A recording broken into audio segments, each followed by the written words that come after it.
अभी नीट का मुद्दा जोरों शोरों से उठाया जा रहा है, हर कोई इस पे बात कर रहा है। 4 दिन में ये मुद्दा दब जाएगा, कोई इस पे बात भी नहीं करेगा। नीट का एग्जाम लिया क्यों जाता है? एक कॉलेज में एडमिशन लेने के लिए। अगर मुझे डॉक्टर बनना है तो मैं ये एंट्रेंस दूंगा और फिर मुझे कॉलेज में एडमिशन मिल जाएगा। कॉलेज है कितने, सीट्स हैं कितनी? टोटल हमारे देश में 150 करोड़ की आबादी में 818 मेडिकल कॉलेजेस हैं, जिसमें 1,28,000 एमबीबीएस की सीट्स हैं।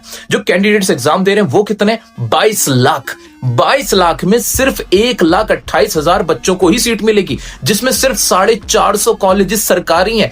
प्राइवेट कॉलेज है, उनकी फीस ज्यादा है, वो उसके बारे में तो कोई बात ही नहीं कर रहा। अब आप मुझे बता सकते हो कि बाकी बच्चों का क्या होगा? 20 लाख बच्चे तो वैसे ही पीछे रह जाएंगे, उनका तो कोई फ्यूचर वैसे भी नहीं है। पेपर लीक हो या ना हो, उनका तो फिर भी फ्यूचर अधर में ही है, उन्हें सीट नहीं नसीब होने वाली। फिर वो जाते हैं बाहर किसी कंट्री से, यूक्रेन से, बांग्लादेश से, रशिया से, उज्बेकिस्तान से, वो डॉक्टर बन के आ जाते हैं। क्या वो वहां खराब डॉक्टर बनते हैं? इंडिया में तो कह दिया गया क्या आपके लिए तो सीट ही नहीं, आप तो नालायक हो, फेलियर हो। लेकिन बाहर से डॉक्टर बन के आ जाएंगे, क्या वहां वो इलाज सही कर पा रहे होंगे? तो फिर पेपर लीक क्यों होता है? पेपर इसलिए लीक होता है क्योंकि सीट इतनी कीमती बना दी गई है कि उसके लिए हर कोई पैसे देने के लिए तैयार हो जाता है। अगर यही 1,28,000 सीट 5 लाख होती, यही सीट 7 लाख होती, तो क्या पेपर लीक की संभावना बढ़ती? कोई पेपर लीक करना भी चाहता? क्या इस सीट की इतनी वैल्यू होती? और इतनी वैल्यू है क्यों? डॉक्टर बनना क्या दुनिया का सबसे बड़ा काम हो गया जिसके लिए इतनी जद्दोजहद करनी होगी? इसमें जो आग में घी डालने का काम करते हैं, कोचिंग वाले भी कर देते हैं। वो भी कहते हैं हाँ, एक सीट तुम्हारी है, तुम्हें सिर्फ अपनी सीट का सोचना है। और इससे कंपटीशन बढ़ता चला जाता है, इससे इस एग्जाम की वैल्यू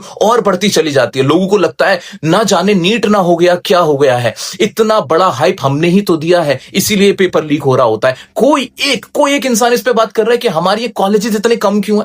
हमें कॉलेजेस को बढ़ाना है, हमें सीट्स को बढ़ा देना है, और उस हिसाब से फिर बच्चों के अंदर ये कंपटीशन जितना है वो भी खत्म हो जाएगा, उनका स्ट्रेस खत्म हो जाएगा। कोई भी आसानी से डॉक्टर बन पाएगा, क्योंकि वो डॉक्टर तो तब भी बन रहे हैं, बाहर जाके बन रहे हैं। वही देश में बन जाए डॉक्टर तो क्या बुरा है? ठीक है, ये बहुत अनपॉपुलर ओपिनियन है मेरा, लेकिन सच है, कड़वा है। क्या किसी में हिम्मत है इसके ऊपर बात करने की? नहीं करेगा कोई। क्यों? सब बोल देंगे पॉसिबल नहीं है, दिक्कतें आएंगी। हाँ, कड़वा है लेकिन सच है।